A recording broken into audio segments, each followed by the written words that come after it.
Me deixa sozinha. Boa noite, essa internet não é fácil. Não, acontece que a live ponta no meu perfil. Quem devia mandar o convite era eu. Ah, eu que estou te mandando convite. Entrei antes de você, sorry.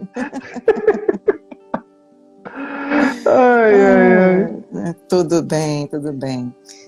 Eu estava falando sobre, me apresentei, eu sou a Bernadette Casadei, psicóloga analista junguiana, e esse tema que nós vamos abordar é bem polêmico, todo mundo pergunta, é um tema recorrente até nos nossos consultórios e também no nosso dia a dia. Às vezes nós estamos convivendo com uma pessoa com esse perfil, com essa característica de personalidade e a gente não se dá conta, né?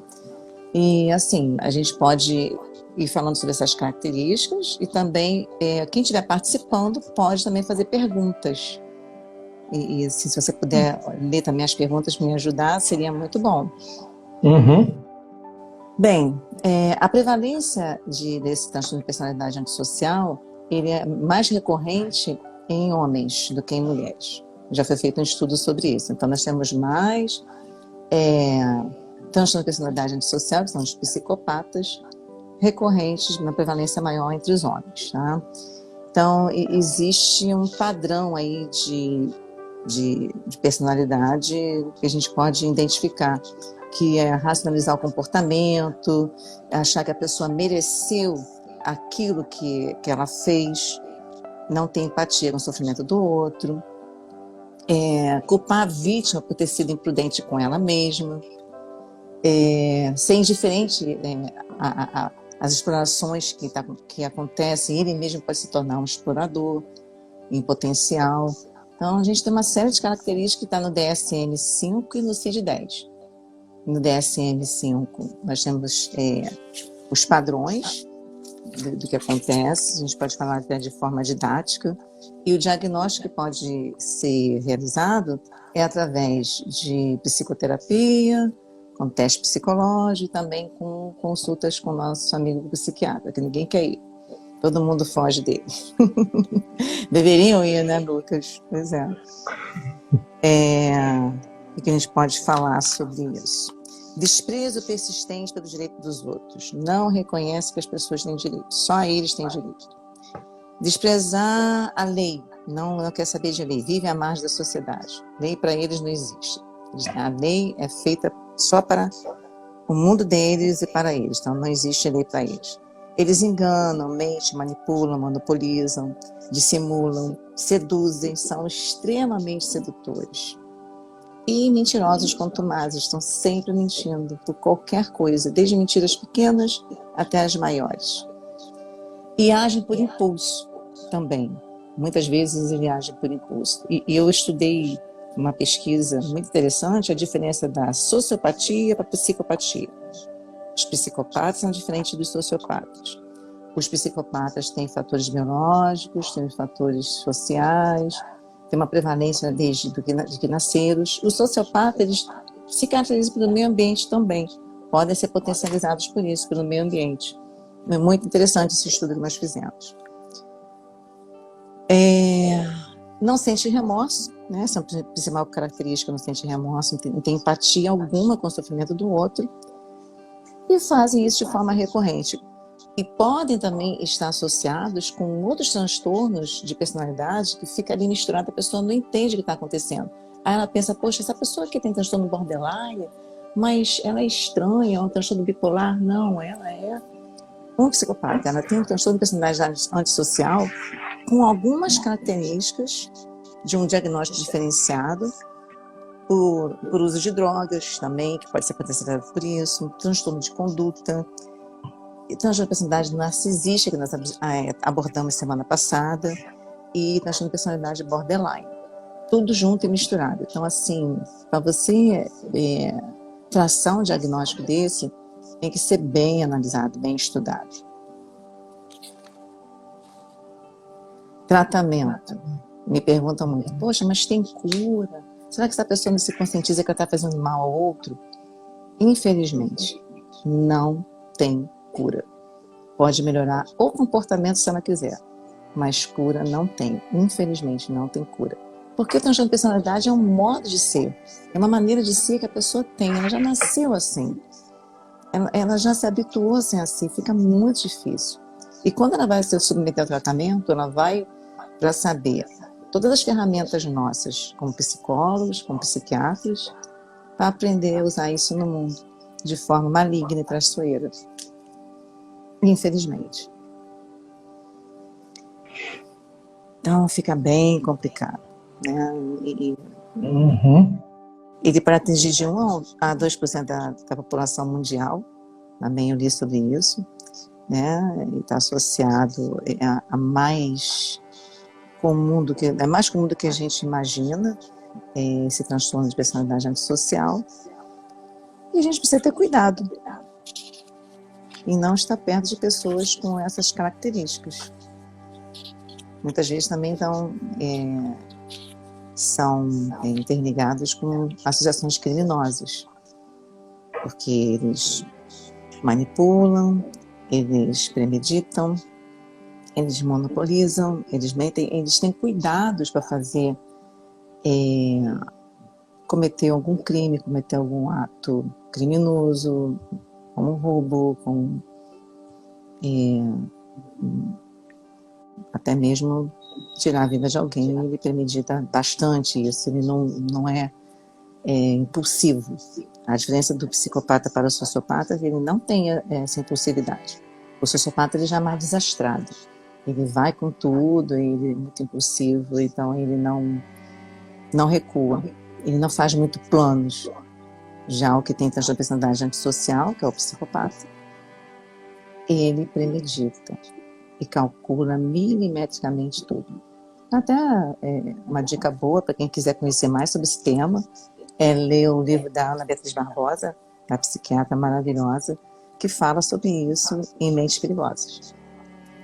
E ali ela discorre sobre vários temas, vários assuntos e dá exemplos para nós também. Legal, hein? Mentes Perigosas? Mentes Perigosas, da Ana Beatriz Barbosa. Eu lembro de algumas partes do livro que eu fiquei bem impressionada. Por que ela escreveu esse livro? Ela escreveu esse livro depois da morte da Daniela Pérez. Então, a mãe, ela correu atrás, a autora Glória Pérez, justamente para poder colocar essa história e fazer uma lei que fosse impactar a sociedade, que é um crime hediondo que ela sofreu naquela época. E ela contou toda a história. A Ana Beatriz Barbosa fez um psicodiagnóstico fantástico de todos os transtornos de personalidade antissocial, e ela descreveu ali tudo. E alguns casos que ela narra ali são bem impressionantes de fatos que aconteceram, que ela atendeu e que ela vivenciou. Eu lembro de um que ela narra que pode parecer bobo para nós, mas não é nada bobo. Por exemplo, tem uma exposição aí em São Paulo. Qual é o museu mais famoso que tem aí em São Paulo? Fala aí para mim. Sei lá. Fala, um museu que é muito concorrido aí, uma exposição que é muito concorrida. Então... Ixi, não sei. Bom, eu tô a 400 quilômetros da capital, né?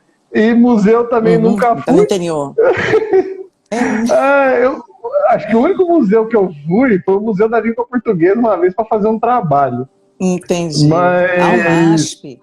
O MASP, alguém falou aqui o MASP, meu amigo aqui Gilberto falou o MASP. Por exemplo, tem uma exposição linda, maravilhosa do MASP. O MASP. Então tem uma fila enorme ali. Esse possuidor do transtorno de personalidade antissocial, sabe o que ele vai fazer? Ele vai dizer na fila que ele é cego. Ele vai convencer todo mundo ali, o pessoal do MASP, que ele é cego, que ele queria ser conduzido e tudo mais, e ele vai convencer que ele é ceguinho, que ele precisa de ajuda. Está no livro da Ana Beatriz Barbosa. E ele convence a todos dessa história que ele é cego, e ele visita todo o museu. Ele faz um tour, e ainda é acompanhado pelas pessoas. E sabe como ele vai falar, como é que vão descobrir que ele fez isso? Essa faceta dele? Ele conta numa rodinha de amigos e rindo, fazendo escárnio. Rindo, contando, rindo. Poxa, me dei bem. Fui lá, furei a fila, falei que era cego, todo mundo acreditou. Hahaha, que engraçado. E todo mundo ri com ele. Todo mundo acha super normal. Esse é o perfil do psicopata. Ele conta uma história ruim, ele conta uma história triste, uma história que você pensa assim, nossa, que estranho. Você fica assim, você tem cognição, né? Você fica, poxa, mas que estranho, o cara furou fila e tirou onda de cego e se deu bem. Mas você acaba rindo com ele porque ele te conquista de alguma forma. Ele te seduz, ele te manipula com a história dele. Você fica seduzido. E conta coisas assim absurdas que ele fez, justificando algum ato dele de violência, justificando algum ato dele de crueldade, dizendo que foi necessário fazer aquilo. Ele precisava fazer aquilo. Como um cachorro estava perturbando ele. Poxa, tinha um cachorro me perturbando, estava me enchendo o saco. Sabe o que eu fiz com ele? Eu chutei ele todo até matar ele. Ah, que engraçado, foi lindo ver ele ali agonizando. E fica rindo. E conta essa história rindo para todo mundo. E as pessoas ali, algumas se sentem desconfortáveis e outras ficam rindo junto com ele. Olha que triste, que absurdo isso. Então a gente precisa realmente estar antenado para esses sinais, esses pequenos sinais desse tipo de personalidade. Eu estou vendo que está entrando bastante pessoas aqui, tem gente aqui que está entrando, que está assistindo nossa live agora. E se alguém quiser fazer pergunta sobre esse tipo de transtorno de personalidade antissocial, é a hora da gente começar a mobilizar a nossa live. E você, Lucas, tem alguma dúvida? Tem uma pancada de dúvida aqui.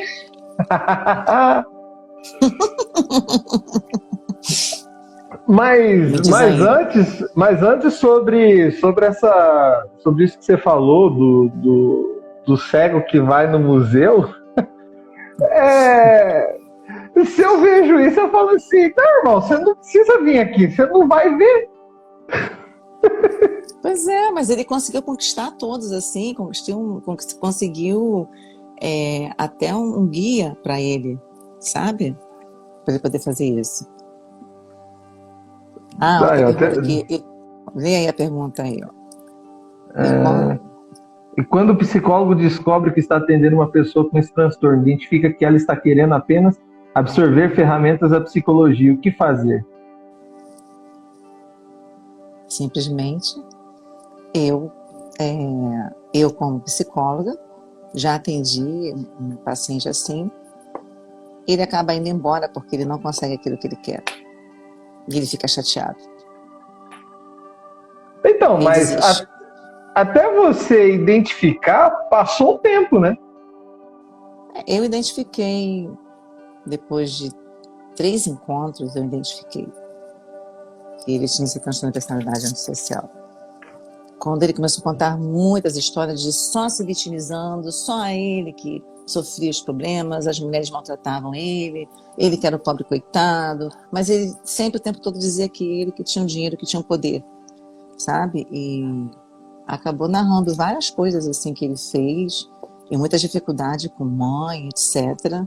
E de fazer coisas com crueldade, com atos de crueldade. E depois que ele contou o que ele fez com esses atos de crueldade, ele foi embora do consultório. Parecia que ele só queria falar aquilo comigo, queria me impressionar, dizer que tinha muito poder e dinheiro, que ele poderia comprar tudo e a todos, inclusive a psicóloga, e depois ele foi embora. Ele só queria me contar o que ele fez. Ele queria só ali revelar algo que ele fez. E como existe uma ética profissional nossa dos psicólogos, a gente não pode falar para ninguém, nem em grupo de estudo e tal, só se for uma coisa muito séria, muito grave, mas eu acredito até que foi mentira. Eu não acredito que deve ter sido verdade, porque os também mentem demais para impressionar. Quando a gente percebe quando tem alguém querendo manipular, monopolizar, é bem sutil. A não ser em relacionamento interpessoal com amizade, até mesmo nós, os psicólogos, acabamos caindo nessas garras desses sedutores, tanto dos narcisistas